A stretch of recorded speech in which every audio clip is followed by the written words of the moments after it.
Good morning students. Previous class में हमने ये देखा था चैप्टर 3 जिसमें हमने इंट्रोडक्शन पढ़ा था, स्टेट लेजिस्लेचर के बारे में जाना था, विधान परिषद और लेजिस्लेटिव काउंसिल के बारे में पढ़ा था कि ये किस प्रकार से ये क्या होता है, एक अपर हाउस होता है। और आज हम स्टार्ट करने जा रहे हैं विधानसभा और लेजिस्लेटिव असेंबली। विधानसभा बेटा इसे क्या बोलते हैं, लोअर हाउस बोलते हैं। और ये बेटा एक ऐसी असेंबली होती है जिसमें जो रिप्रेजेंटेटिव होते हैं वो सारे ही पीपल के थ्रू डायरेक्टली इलेक्ट होते हैं। और साथ में इन्हें क्या बोला जाता है, लेजिस्लेटिव असेंबली या फिर MLA, member of legislative assembly कहा जाता है। और शॉर्ट फॉर्म में इन्हें क्या बोलेंगे, एमएलएज। और जितने भी एमएलएज होते हैं बेटा, एक एमएलए एक कॉन्स्टिट्यूंसी का क्या मतलब है, निर्वाचित क्षेत्र। तो एक जो है कॉन्स्टिट्यूंसी का मतलब क्या हुआ, एक निर्वाचन क्षेत्र को क्या बोलेंगे हम, कॉन्स्टिट्यूंसी। तो वहाँ से एक मेंबर एमएलए इलेक्ट होगा। The speaker preside over the meeting of the house. और जो बेटा स्पीकर होता है वो सारी मीटिंग का, पूरी मीटिंग का क्या होता है, अध्यक्ष होता है। और वो सारे लॉ को मेंटेन करता है, ऑर्डर को, और सारे जितने भी इश्यूज होते हैं उनको ये देखता है। कौन, speaker. Then all the state do not have the same number of MLA. अब बेटा देखो, जैसे कि हमने कल बात किया था कि जो हर एक स्टेट है उनमें क्या होता है कि एमएलए सेम नहीं होते। ये डिपेंड करता है कि उस एरिया की पॉपुलेशन कितनी है। फॉर एग्ज़ाम्पल अगर हम बात करें, जो राजस्थान है वो तो सबसे लार्जेस्ट स्टेट है, बट वहाँ पे क्या है, पॉपुलेशन बहुत ही कम है। तो इसके अकॉर्डिंग क्या होगा, यहाँ पे बहुत ही कम जो है एमएलए हमें देखने को मिलेंगे। क्योंकि यहाँ पे पीपल्स बहुत कम है। अब इसी तरह से अगर हम एमपी की बात करें तो एमपी में क्या है, ये सेकेंड लार्जेस्ट स्टेट है, जहाँ पर जो लार्जेस्ट पॉपुलेशन है साथ में ये। और यहाँ पे 230 एमएलएज की रिक्वायरमेंट होती है, और यहाँ पे 230 एमएलए इलेक्ट होते हैं। यही अगर हम बात करें गोवा की, तो गोवा क्या है बेटा, स्मॉलेस्ट स्टेट है इंडिया का। और यहाँ पे सिर्फ कितने एमएलए हैं, 40, ओनली 40 एमएलएज होते हैं यहाँ पे। और हमारे कॉन्स्टिट्यूशन में बेटा ये माना गया है कि maximum number of MLA as 500 and minimum as 40।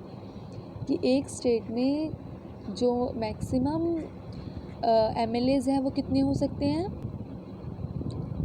500, और मिनिमम कितने हो सकते हैं, 40। तो गोवा में कितने हैं बेटा, जस्ट 40 एमएलएज हैं यहाँ पे।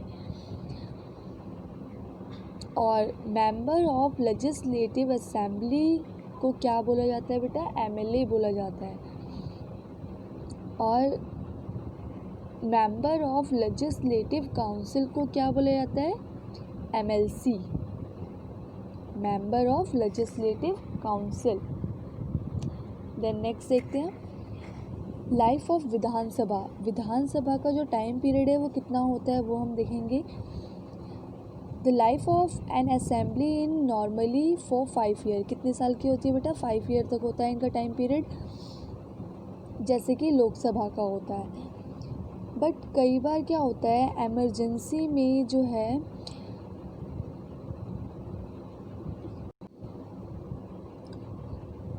कई बार ऐसा होता है कि इमरजेंसी में वोट जो है नहीं कॉन्फ्रेंस के साथ नहीं हो पाता है या गवर्नमेंट के अगेंस्ट होता है। तो उस टाइम पे क्या हो सकता है, जो असेंबली है उसको डिज़ोल्व हो सकती है, और वो अपना टाइम पीरियड ख़त्म करने से पहले ही डिज़ोल्व हो सकती है।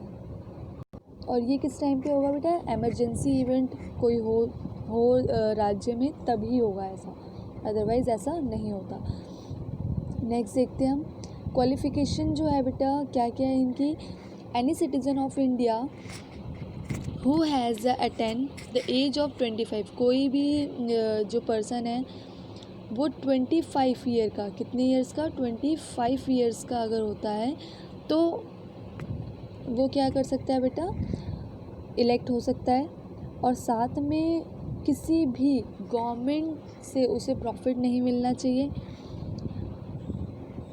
और कोई भी उस पर केस नहीं होना चाहिए, ठीक है। ये सब चीज़ें देखी जाती हैं और मेंटली लेवल भी उसका सही होना चाहिए, ये सारी बातें देखी जाती हैं, तभी वो क्या हो सकता है बेटा, मेंबर ऑफ द लेजिस्लेचर के लिए कैपेबल हो सकता है। नेक्स्ट देखते हैं लीडर ऑफ द लेजिस्लेचर।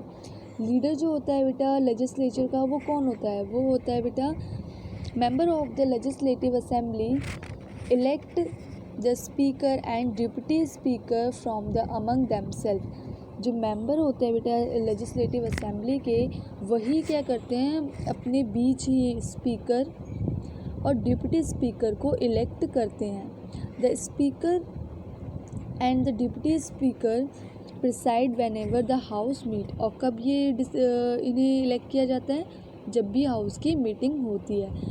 ही और she control the proceeding of the house and ensure the order. और इनका काम क्या होता है बेटा, एक तो मीटिंग जो हाउस होता है उसकी मेंटेनेंस का काम होता है इनका, उनकी जो जितने भी एमएलए हैं उनको अपने अंडर रखना, और साथ में जो ऑर्डर्स हैं वो उनको इंश्योर कौन करता है, लीडर ऑफ द लेजिस्लेचर जो होता है लीडर, वही करता है। At the time when the order can not be maintain, एक ऐसा टाइम जब ऑर्डर मेंटेन नहीं हो पाता है, तो स्पीकर जो होता है बेटा वो उस सिचुएशन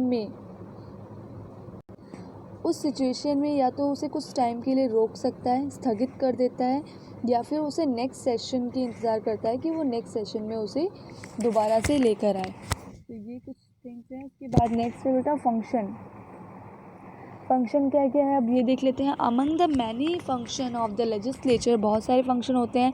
सबसे इम्पॉर्टेंट जो फंक्शन होता है बेटा वो इनका क्या होता है, लॉ मेकिंग का एंड प्रेजेंटिंग द बजट। ये दो काम इनके इम्पॉर्टेंट हैं। Law are the made for two subject that come under the state list. और ये वही लॉज को बना सकता है जो स्टेट लेवल के अंडर आते हों। जैसे कि जो अगर हम सेंट्रल लेवल की बात करें तो वो उनका काम क्या होता है बेटा, उनका काम होता है डिफेंस या फिर foreign affairs, banking, railway etcetera. इन जो टॉपिक हैं इन पे जो डिसीज़न लेती है वो कौन लेती है, सेंट्रल गवर्नमेंट लेती है। और जो स्टेट गवर्नमेंट है उनका क्या काम होता है बेटा, वो किस बेसिस पे कानून बना सकती है, वो है बेटा लोकल इम्पोर्टेंस, लाइक एग्रीकल्चर हो गया, ट्रेड हो गया, या फिर कॉमर्स एजुकेशन के बेसिस पे वो लॉ बना सकती है। कौन, स्टेट गवर्नमेंट की बात हो रही थी। इसके बाद जो नेक्स्ट है बेटा वो है एग्जीक्यूटिव एट स्टेट लेवल। अभी तक जो हमने ये इससे पहले देखा वो सारा किसके बारे में था बेटा, स्टेट लेवल के बारे में। अब जो हम पढ़ने जा रहे हैं वो क्या है हमारा, एग्जीक्यूटिव स्टेट लेवल। मतलब कि अभी हमने देखा कि जो स्टेट लेवल पे लेजिस्लेचर क्या क्या काम करती है, अब स्टेट लेवल पे जो एग्जीक्यूटिव है वो क्या काम करती है, ठीक है। स्टेट लेवल पे लेजिस्लेचर और उसके बाद स्टेट लेवल पे एग्जीक्यूटिव। तो फर्स्ट देख लेते हैं हम इसमें क्या क्या है। In India, we have adopted the same pattern of government in state as we have at the central level. जैसे बेटा हमारा सेंट्रल लेवल पे जो भी काम होता है जिस तरीके से होता है वैसे ही हमने उसे ऐसे ही अडॉप्ट किया है स्टेट लेवल पे भी। अब इसके आगे हम ये देखते हैं कि गवर्नर जो है, गवर्नर का क्या काम होता है। The constitution states that the head of the state is governor, but in reality the governor is the only for nominal head of the executive. हमारे कॉन्स्टिट्यूशन में ये कहा गया है कि जो हेड होगा स्टेट का वो कौन होगा बेटा, गवर्नर। बट बेटा जो गवर्नर होता है वो सिर्फ नाम मात्र के लिए होता है, और हेड ऑफ द एग्जीक्यूटिव जो होता है गवर्नर सिर्फ नाम मात्र के लिए होता है। रियल में कौन होता है हेड, चीफ मिनिस्टर। कौन होता है बेटा, चीफ मिनिस्टर जो होता है वो रियल में हेड होता है स्टेट का। And the governor is a appoint, और जो गवर्नर होता है वो किसके थ्रू अपॉइंट होता है बेटा, प्रेसिडेंट अपॉइंट करता है इन्हें, प्रेसिडेंट ऑफ इंडिया जो भी होगा वो इन्हें इलेक्ट करेंगे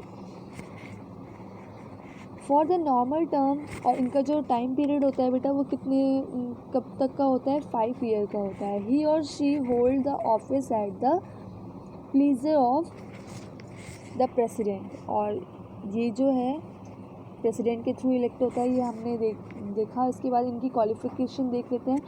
first, governor must be a citizen of India. First क्या है बेटा, उनको इंडिया का सिटीज़न होना बहुत ज़रूरी है। एंड ही और she must have a complete 35 year of age, और उनकी एज कितनी होनी चाहिए बेटा, 35 होनी चाहिए। ही और she must hold any office of profit nor be not hold any office of profit nor be member of parliament or a state legislature।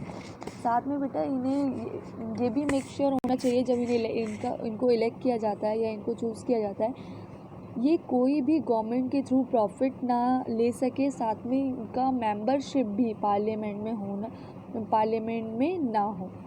ये बातें ध्यान